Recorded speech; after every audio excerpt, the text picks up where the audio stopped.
رسول اللہ صلی اللہ علیہ وسلم نے دودھ پیا، پھر کلی کی اور فرمایا اس میں چکنائی ہوتی ہے۔ صحیح بخاری حدیث نمبر 211۔ رسول کریم صلی اللہ علیہ وسلم نے فرمایا کہ جب نماز پڑھتے وقت تم میں سے کسی کو اونگ آ جائے تو چاہیے کہ وہ سو رہے یہاں تک کہ نیند کا اثر اس سے ختم ہو جائے۔ اس لیے جب تم میں سے کوئی شخص نماز پڑھنے لگے اور وہ اونگ رہا ہو تو وہ کچھ نہیں جانے گا کہ وہ خدا سے مغفرت طلب کر رہا ہے یا اپنے نفس کو بد دعا دے رہا ہے۔ صحیح بخاری حدیث نمبر 212۔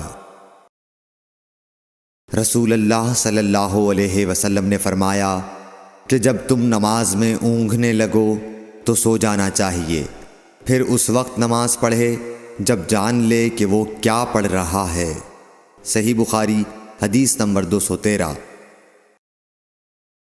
حضرت انس روایت کرتے ہیں کہ رسول کریم صلی اللہ علیہ وسلم ہر نماز کے لیے نیا وضو فرمایا کرتے تھے۔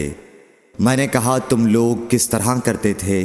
کہنے لگے ہم میں سے ہر ایک کو اس کا وضو اس وقت تک کافی ہوتا جب تک کوئی وضو توڑنے والی چیز پیش نہ آ جاتی، یعنی پیشاب، پخانہ یا نیند وغیرہ۔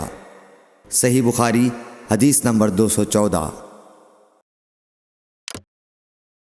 سوید بن نعمان رضی اللہ تعالی عنہ نے بتلایا کہ ہم خیبر والے سال رسول اللہ صلی اللہ علیہ وسلم کے ہمراہ جب صحبہ میں پہنچے تو رسول کریم نے ہمیں عصر کی نماز پڑھائی۔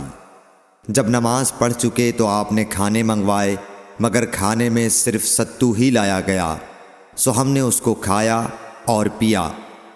پھر رسول کریم صلی اللہ علیہ وسلم مغرب کی نماز کے لیے کھڑے ہو گئے تو آپ نے کلی کی، پھر ہمیں مغرب کی نماز پڑھائی اور نیا وضو نہیں کیا۔